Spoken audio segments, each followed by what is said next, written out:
Hi everyone, content warning here. This video discusses real-life encounters involving stalking and violence, which might be disturbing to some viewers.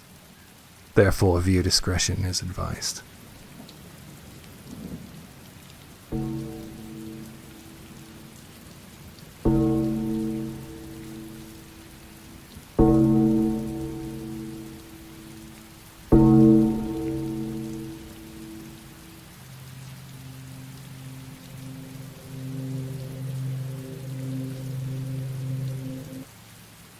When I was a university student, I landed a job working in a coffee house. It was only part-time, so I was able to balance it out well with my studies. It gave me a good independent feeling. It felt good knowing that I was supporting myself and gaining some experience. This coffee house, a cozy little place nestled in a quiet neighborhood, attracted a mix of students, professionals, and regular customers. I enjoyed the hustle and bustle of the cafe, and to my complete surprise, I actually loved the aspect of customer service. I enjoyed getting the chance to interact with a variety of people. From the start, I was determined to work hard and make an impact. I made it a point to greet every customer with a warm smile, hoping to brighten their day, even if just a little. This small gesture seemed to resonate with many of our patrons, who appreciated my friendly approach. My efforts didn't go unnoticed either. The full-time staff and my fellow part-time employees often complimented me, saying, "God, you're always so cheerful." These words of encouragement boosted my confidence and made each day and each shift seem to fly by. Among the coffee house's patrons was a regular customer who stood out to me. He came in almost every day, usually at the same time, and ordered the same thing. My colleagues often joked, "He's definitely here to see you, A." I'm using A as a placeholder for my name, which I laughed off initially. But I couldn't help but notice that his gaze often lingered for longer that was comfortable. Sometimes it's natural to catch eyes with someone, but it was happening more than normal. It was beginning to seem like he was staring at me. Over a short period of time, I figured out that he was timing his visits to coincide with my shifts, making sure to sit where he had a clear view of the counter where I was working.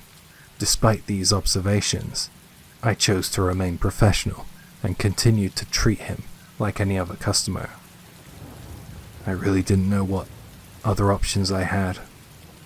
One day, while I was busy behind the counter, this regular customer approached me and handed me a small piece of paper. It looked like it had been torn out of a notebook. Taken aback but not wanting to make a scene, I accepted the note and slipped it into my pocket, thinking I would take a look at it later. When I finally had a moment to myself, I unfolded the scrap piece of paper, and I was shocked to see that written on it was an address and a phone number. The casualness of this note contrasted sharply with the seriousness of this new situation for me. It was unsettling to say the least. Thinking back on it now, knowing what I know, I think stomach churning would be a more accurate turn of phrase to describe the situation as. I was shocked. I couldn't think of a thing to say about it, so I decided to pretend that nothing had happened. I didn't acknowledge the note, hoping that by not reacting, I would discourage any further advances. However, about a week later, the same regular customer returned, once again handing me a note.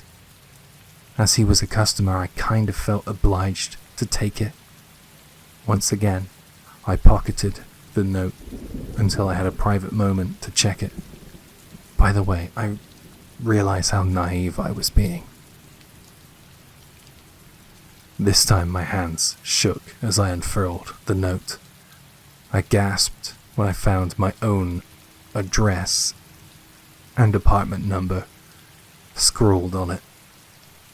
Beneath the address was a message asking, "If you don't want to come to my place, then maybe I should come and meet you here."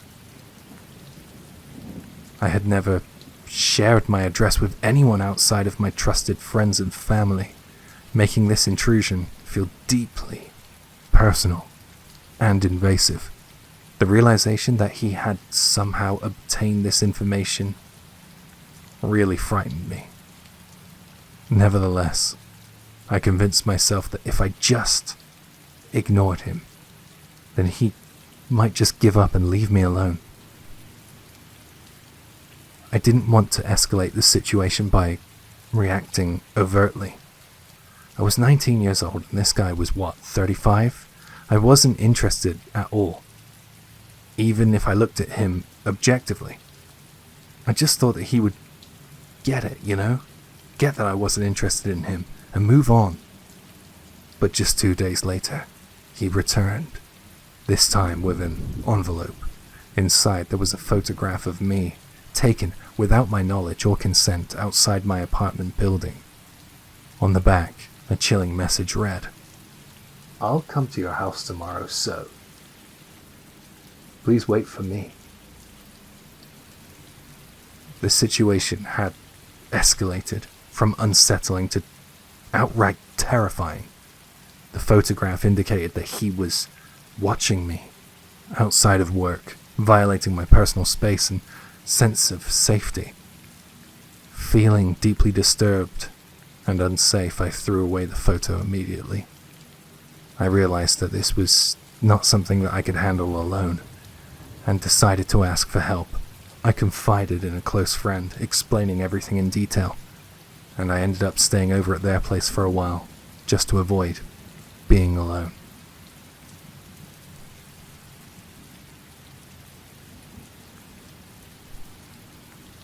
I didn't want to go back to work, because the idea alone of returning to work became a source of anxiety. The coffee shop, once a source of happiness for me, now felt like a potential trap, where that man could appear at any moment. I shared my concerns with my co-workers, who were supportive and promised to be vigilant for me. They assured me that they would keep an eye out for this guy and prevent any direct contact between him and me. Although their support was comforting, it did little to alleviate the fear that had taken root in my mind. 3 days crawled by. I was on the edge during each of those shifts, but for some reason my regular customer, turned stalker, didn't show up. But on that 3rd day, things changed. I went to the back of the coffee house to take out the trash, a routine job that I had done hundreds of times before. However, this time was different. As I opened the door, I saw him standing there, waiting for me. The sight of him left me frozen in place, my mind racing, my body unable to move. He was holding something that looked like a knife. I couldn't see it clearly. Part of it was hidden in his sleeve. Then, with a voice that carried a mix of confusion and anger, he asked, "Why are you ignoring me?" He hadn't gone away. He was just lying in wait for me. In a state of panic, I blurted out, "I'm sorry, but I like someone else." It was a lie. A desperate attempt to defuse the situation and create some distance. His response was chilling. "Then break up with him and be with me. I promise I'll take good care of you," he said. His tone, insistent, unsettling, and emotionless. His words were not a request, but a demand, as if my feelings or choices were irrelevant. I continued to apologize, unsure of what else to do. The reality of the knife in his hand made every word feel like it could be my last. Then, he said something that made my blood run cold. "If that's how it is, then Maybe I'll just do what I want." And he slowly revealed the knife he had hidden in his sleeve. He started playing with it, moving it from hand to hand. I was paralyzed with fear, unable to scream or call for help. At that crucial moment, a male staff member came out from behind, his voice booming. "What do you think you're doing?" My regular customer, startled and possibly realizing the presence of a potential witness, ran, and he ran off fast. The staff member quickly called the police, and I gave a detailed account of the events from the notes to the photograph, right up until the knife. The police took the situation seriously and assured me that they would look into the matter and try to locate the man. The incident had shaken me to my core, feeling unsafe and unable to continue working at a place that I had once felt secure. I made the difficult decision to quit my job. I moved to a new neighborhood and changed my phone number, trying to erase any trace that could lead him back to me. The entire ordeal left me with some deep-rooted trauma. The aspects of my first job, the customer service and being in the public, are now things that gives me anxiety. The thought of interacting with strangers, I'm sorry to say, especially men, filled me with dread, and even being in public spaces nowadays stresses me out. It's taken a long time, many years, and a lot of support to start overcoming my fear of men. And while I now live a relatively normal life, I can't really say that I've fully recovered. This experience has left a dark mark on my psyche whenever I hear the news about a violent stalker or a crime similar. A shiver runs down my spine, thinking of how things could have turned out for me. The memory of this serves as a stark reminder of the dangers that can lurk in seemingly mundane interactions and the importance of taking threats seriously, no matter how innocuous they may initially seem.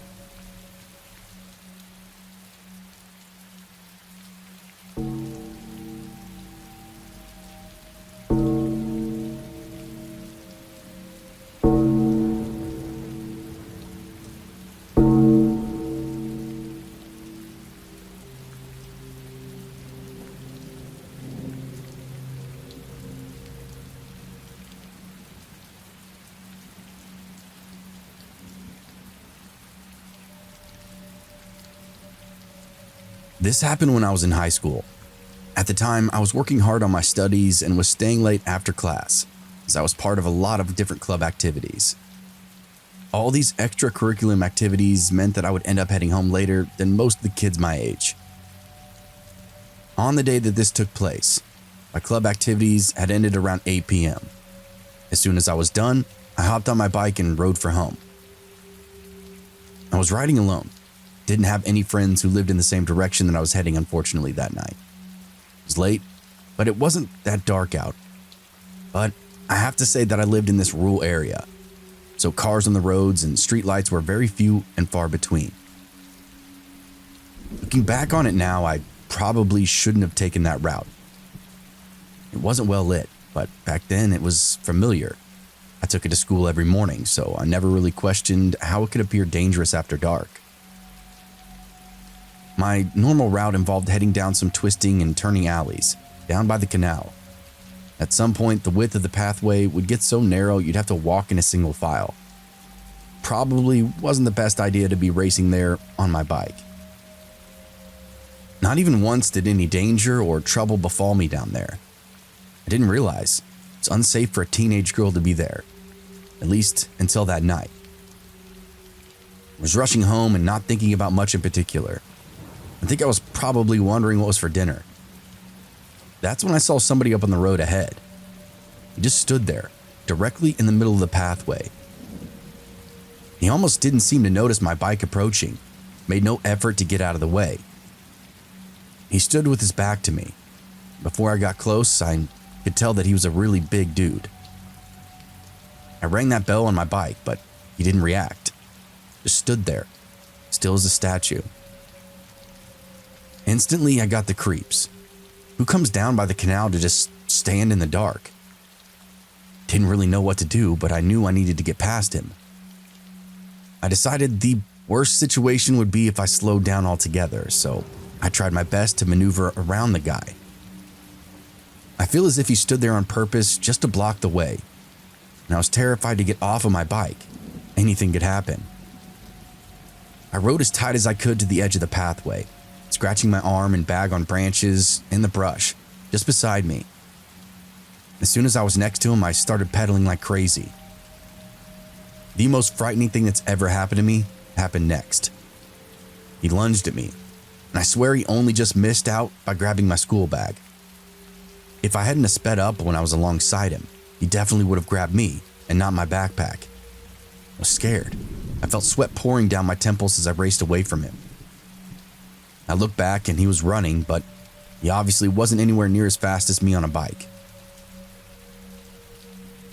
I continued down my route for a little while longer, I'd say maybe another 5 minutes.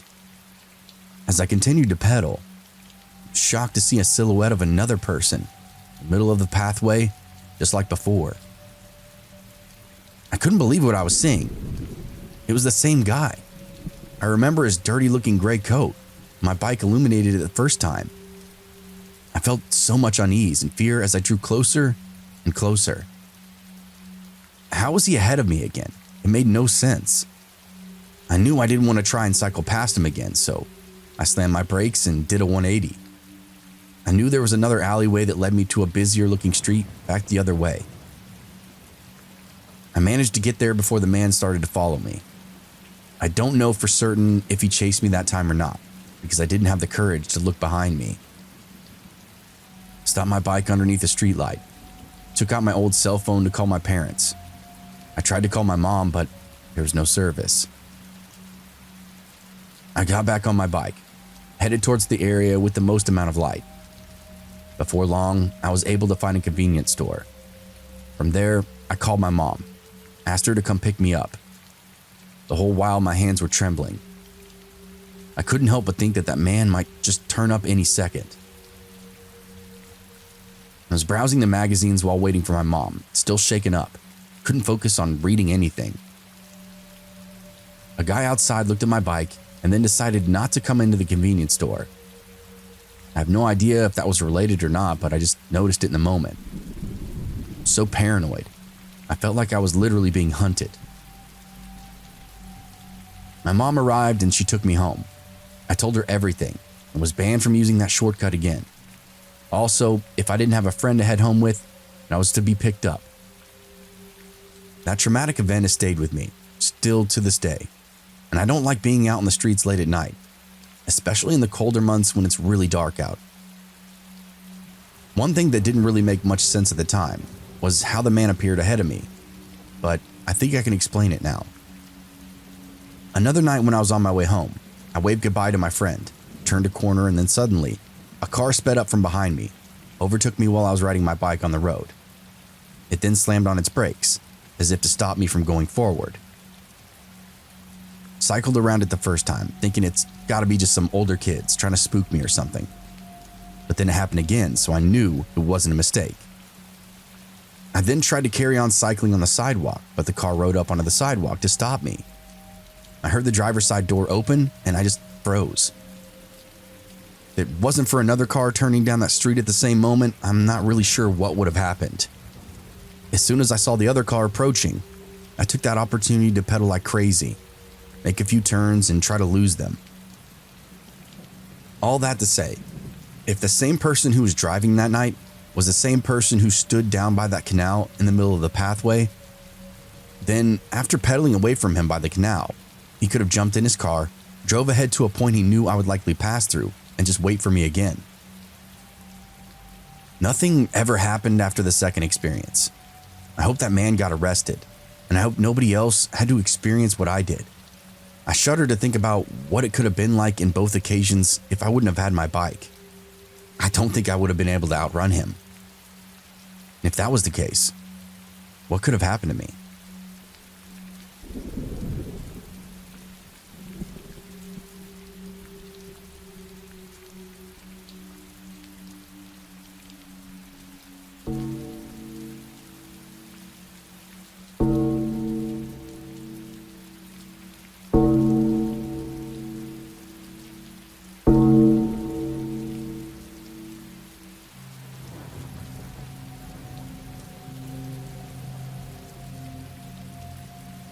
I know this is a weird question, but I think here is a good place to ask it. Has anyone encountered a clown late at night? My parents did in like the 90s here in Japan, and the memory just came back to me. It's a really creepy story to me.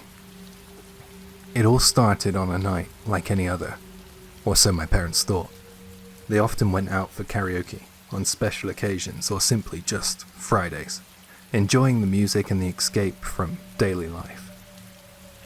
This particular night was no different, or so it seemed. They returned home around 2 a.m.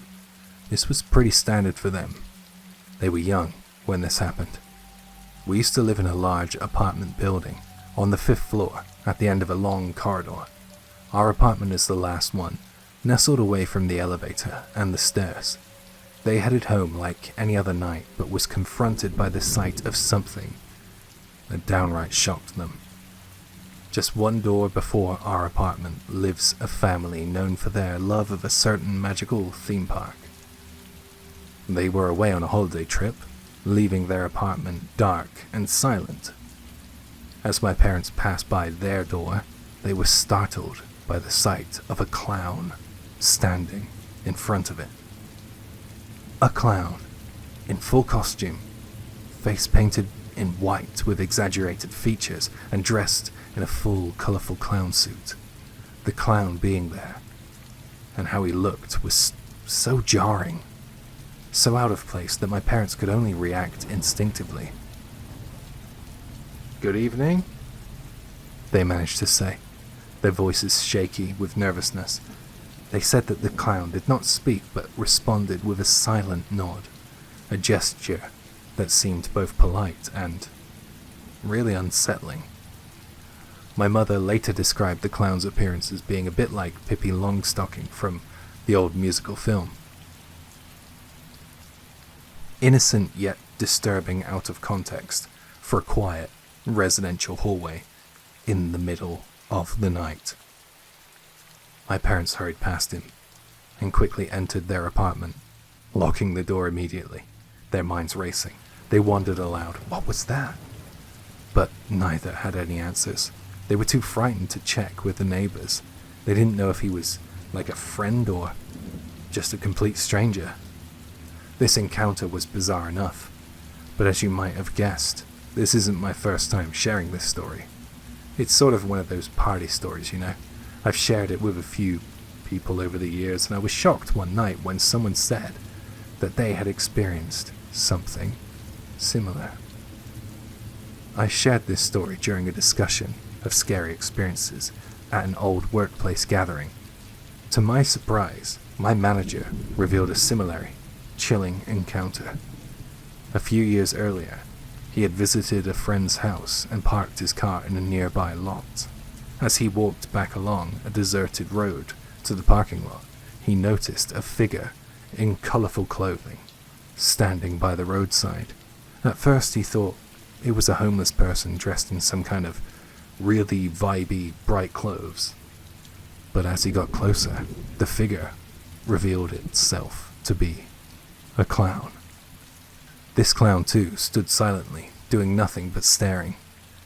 As my manager passed, he gave a nod, a gesture returned by the clown in a slow, deliberate manner. The encounter left him deeply unsettled, as if he had stepped into a scene from a horror film.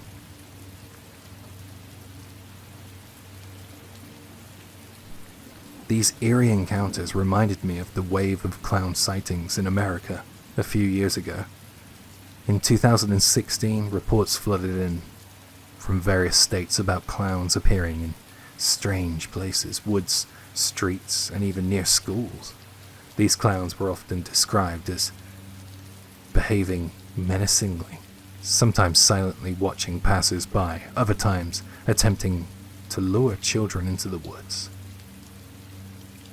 The phenomenon sparked widespread fear and fascination, becoming a kind of modern urban legend.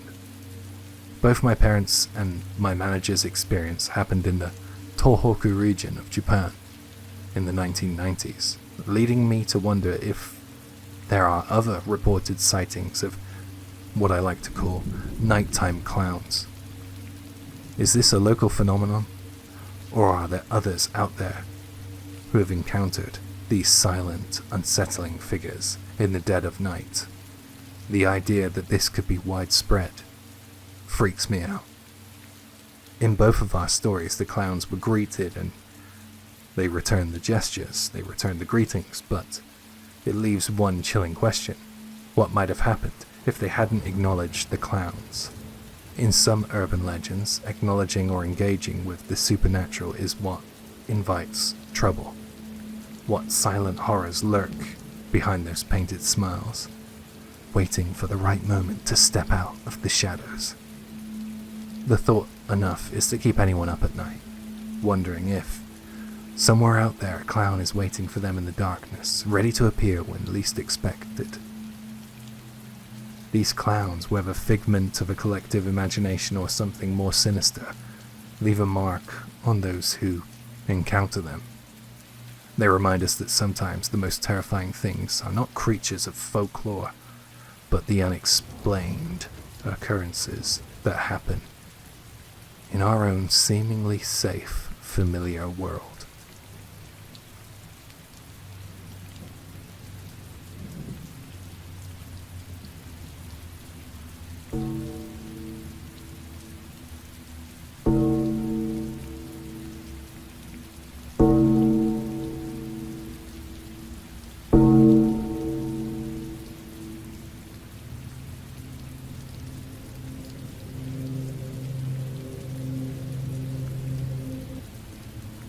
This didn't happen to me, but it happened to my friend's girlfriend. It was when she was living alone in an apartment inside the city.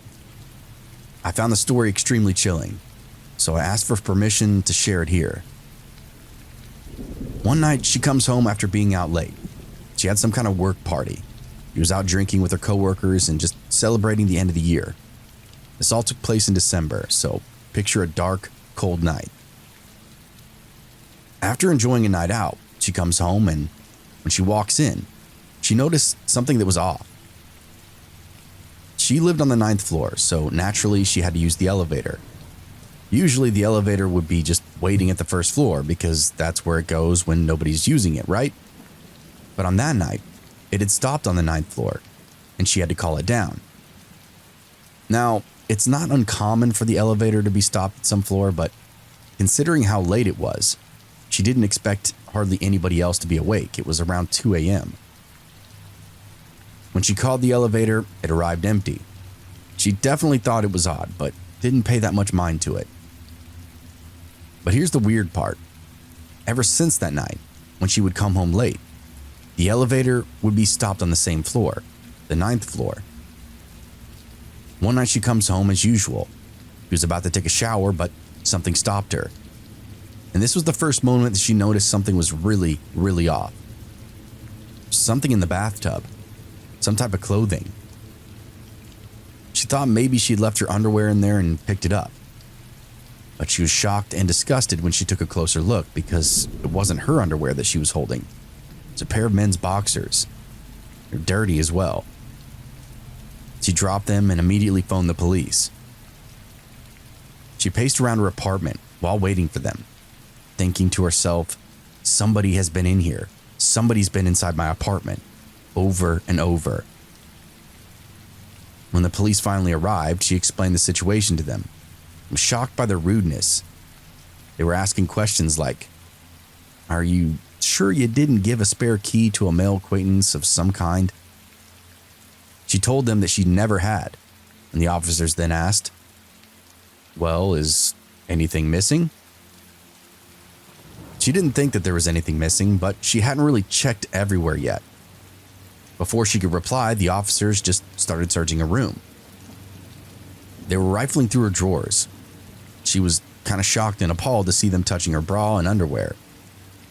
Once it got to the point where she was about to ask them to leave because they were obviously more trouble than they were worth, one of the officers approached her, holding out a piece of paper. He asked her to take a look at it. It was a medical checkup that her company demanded their employees take. Pretty much all her personal information was on that piece of paper. It didn't look the same as last time that she'd seen it, though.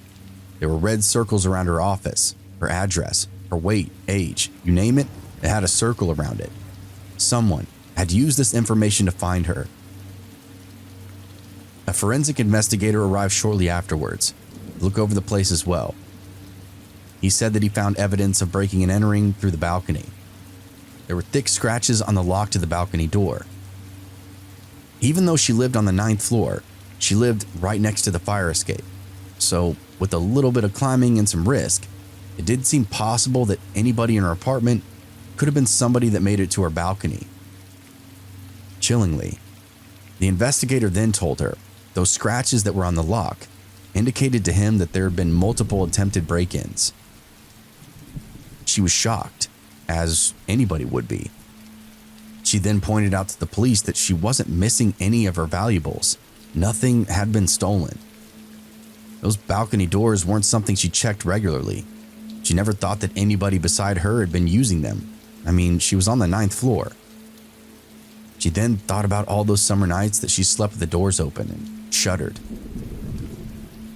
The investigator then said, "Miss, if nothing valuable is missing, then it tells me that whoever has been breaking and entering hasn't been interested in stealing anything. They seem to be interested in you." He said that since multiple break-ins have been attempted, it's highly likely that at some point it will escalate. Or if that wasn't the worst case scenario, then one night you could come home and find the culprit inside your home. And a panicked intruder is a very dangerous type of person to be confronted with. I also want to say something to you off the record now, miss. I want you to take this as my personal opinion, and not any kind of lawful order, but here it is. You need to move. That very night, she moved back in with her parents, and then the following day, she requested to be transferred at work. She didn't set a foot back in that apartment again without her brother with her. Fortunately, she was able to move out quite quickly after complaining to the landlord. She said that she can't help but think about that period in her life, when the nights draw in and there's a chill in the air. As she told me and a couple of friends about this, she asked aloud, "I wonder what the intruder's intentions really were, and if I ever came home and he was still in the apartment at the same time as me." Always lock your doors.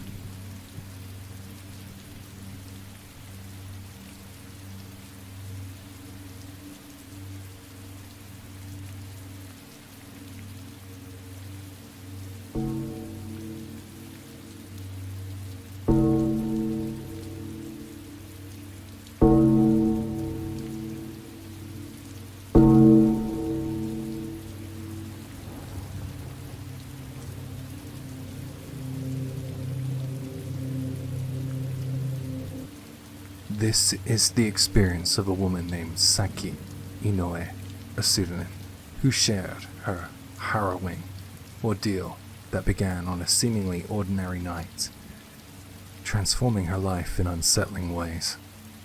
About a year and a half ago, Inoue's son was returning home from work late at night, just as it was creeping up to midnight. The day had been long and exhausting, filled with back-to-back meetings that stretched into the evening, leaving her with no time to complete her usual tasks. As a result, she had to work overtime, staying much later than usual.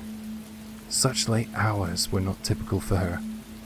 She was mentally tired and physically exhausted as she was heading home. She took her usual route home, transferring between trains and finally getting off at her local station. The walk from her station to her apartment took about 10 minutes. Given the late hour, the streets were eerily empty. There was no one in sight. Despite having walked this route hundreds of times before, something about that night felt off, as if a shadow of unease was following her. The streetlights seemed dimmer, casting long, wavering shadows that played tricks on her tired eyes. The usual hum of the city was absent, replaced by a silence that amplified every sound, including the soft tap of her own footsteps on the pavement. About halfway home, as she neared a small park that she usually passed by, Inoue-san was approached by a man. He was slightly overweight, with a mix of grey in his hair, appearing to be in his 50s. He was wearing a red polo shirt and light-coloured chinos, paired with a black backpack. At first glance, he seemed ordinary enough, yet there was something off-putting about his presence she couldn't put her finger on. "Excuse me," the man said. She was surprised that he spoke to her. His voice cut through the silence and distracted her from her thoughts. "I heard there's a poster of someone called Inoue around here. Do you know where I might find it?"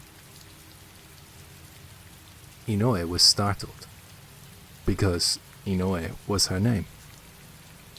But she was just an ordinary office worker. There was no reason for her poster to be put up anywhere.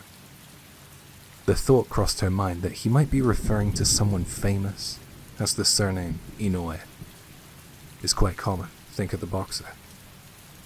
But she couldn't shake the feeling of unease his question stirred in her mind. Why would someone be looking for a poster at this hour, in this residential area? The whole situation felt wrong, like a puzzle with pieces that didn't quite fit.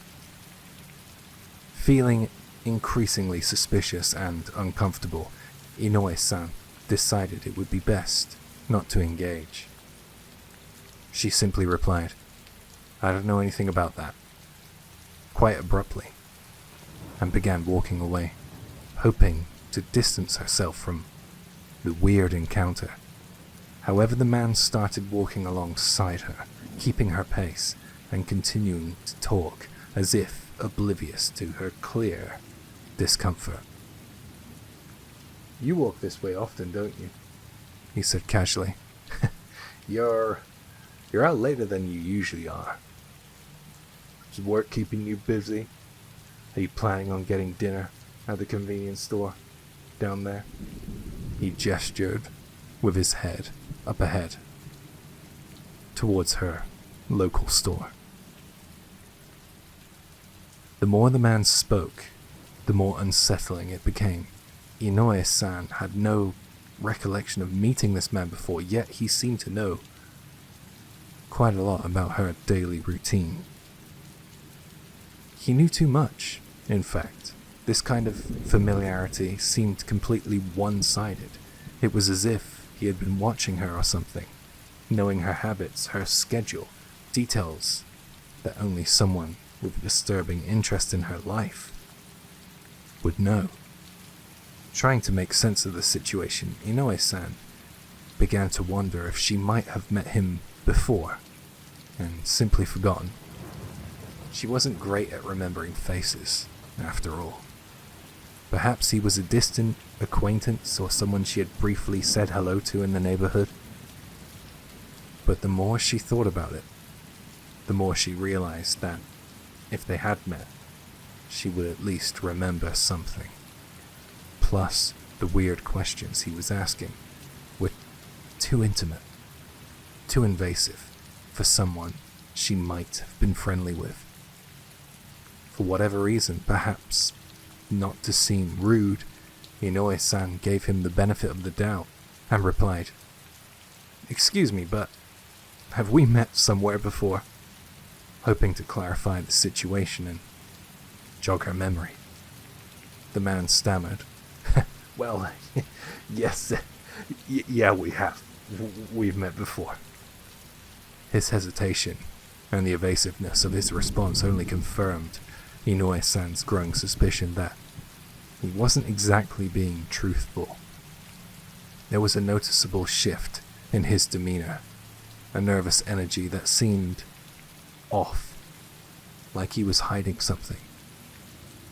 It was clear that he knew her, but also clear that she didn't know him. The man was either a stalker or someone with ill intentions, in her opinion. The implications of either scenario was terrifying. Realizing this, Inoue-san decided to turn on her heels and run, her high heels echoing loudly in the quiet, residential neighborhood. After running a few hundred meters, she crossed the street and glanced back. The man was no longer in sight, which brought a momentary sense of relief, but just as she slowed her pace, her phone rang, displaying an unknown number. Tentatively, she answered it, her voice shaky with a mixture of fear and confusion. "Where did you go?" A man's voice came through on the line, chilling her to the bone. "Tell me where you are. I want to come and meet you." Panic gripped Inoue-san. How did he have her phone number? The realization hit her like a cold wave, a violation of her privacy that was both terrifying and infuriating. "How do you know my number? Leave me alone or I'll call the police," she shouted into the phone, her voice tinged with desperation and anger. "Found you," the man said in a chilling tone before abruptly ending the call. The words sent a shiver down her spine. She stood there for a moment in silence, with the phone against her cheek, paralyzed, unable to move. Then suddenly she felt a presence behind her. Inoue-san turned around to find the man standing there, much closer than she could have anticipated. He grabbed her. His grip strong and unyielding, he began to strangle her, pushing her down onto her back. The assault was swift and brutal, catching her completely off guard. "Be quiet or I'll kill you," he hissed, his face contorted with a mixture of rage and something more insidious. "It's your fault for not treating me properly." Unable to breathe, Inoue-san's vision began to blur, her mouth filled with a liquid, saliva or perhaps blood, making it hard to swallow. The pressure on her throat was relentless, cutting off her air supply, sending waves of panic throughout her body. She struggled, her hands clawing at his arms, but her strength was ebbing away, replaced by a cold, creeping darkness. In a desperate attempt to escape, she kicked him in the stomach 2 or 3 times, her legs flailing with what little strength she had left. The man stumbled, the blows forcing him to loosen his grip momentarily. This gave her the chance to break free. She bolted down the street, her vision swimming and her breath coming in ragged gasps. She could barely see where she was going. With air finally filling her lungs again, she screamed for help, the sound raw and desperate, cutting through the night air. A young man passing by heard her cries and rushed over, immediately pulling his phone out of his pocket and dialing the police. The stranger's intervention was a lifeline, pulling her back from the brink of a terrifying fate. Within minutes, a patrol car arrived, but by then, the man who attacked her had disappeared into the night. Inoue-san quickly set her phone to block the man's number. The sense of relief was overshadowed by a gnawing fear that he might find another way to reach her. The next day, she went to her parents' home seeking the comfort and safety only a family could provide. She began making arrangements to move. She couldn't run the risk of him coming to her home. The police continued to investigate, but as of now, they've not been able to catch her stalker. The lack of closure left her in a state of perpetual vigilance, always looking over her shoulder, her sense of security shattered. The incident left Inoue-san deeply shaken. She found herself questioning the safety of her surroundings, and the trustworthiness of strangers. Despite the passage of time, she remains vigilant, forever altered by the harrowing encounter. Every shadow, every unfamiliar face, every unexpected noise brings a wave of anxiety, a reminder of the night she narrowly escaped a potential deadly situation. The experiences left scars, invisible but deep, shaping her interactions and perceptions in ways that she could never imagine. Inoue-san's story is a stark reminder of the dangers that can lurk in the most familiar places, and how quickly a seemingly ordinary day or night can descend into a nightmare. Note, some details have been altered to protect the identities of those involved.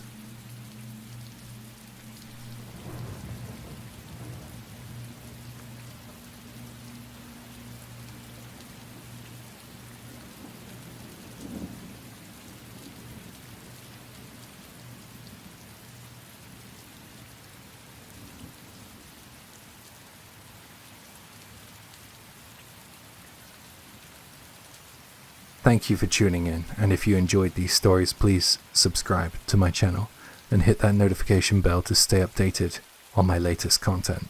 Your support is greatly appreciated, and it helps me continue sharing these translated stories from Japan. A big special thank you to my guest, BoozeandBoos, for joining me today.